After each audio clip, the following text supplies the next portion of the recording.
Hagok kaayo si Sir Opaw. Ginapukaw na ko na siya cause Yaya needs coffee. Ready na ang conductor. Okay do kay Madam Sir. Oh my goodness. Ang saon na lang ni gapangita ko the very easy systematic system for all. Sige ko hatag-hatag og entries, niabot na siguro og mga 80. Pero sige kalabay cause wala na ka abang-abang. Ang saon naman lang ni okay, I don't want everyone to follow. To subscribe. Guys, abang-abang na taba. Okay? Kay para Hinoon, kay di man pud masaya ang 400M cause ato siya i-PIF. Na ako'y pang PIF shopping kay para ay nako, sharing is caring. But anyway guys, bitaw oy. So, notify na ta sa Facebook Live para di mo mga labay and daily banat here. Make sure it's relevant comments lang.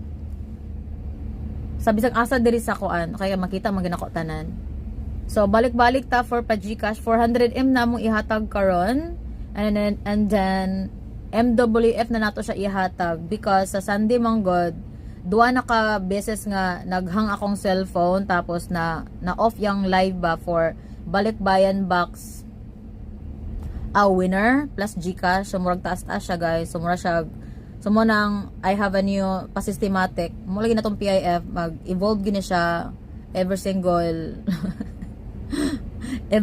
time kay pag na-issue ato na siya i-fix. So this way muna akong so anyway, so banata dere deli. Tapos kung nalista na ka madam, okay? Then ang buhato na lang nimo SPI ka ng daily banat here. Then abang-abang Facebook Live. And make sure lang dita wak-wak, okay? Tapos after that guys, daily pud ko ga-add og pa-entries. Add pud na siya. Everyday ko ga-add, especially today ga live ko for new palista. Tapos later, gakuan pud ko ga-add pud ko og new listing plus new add more entries.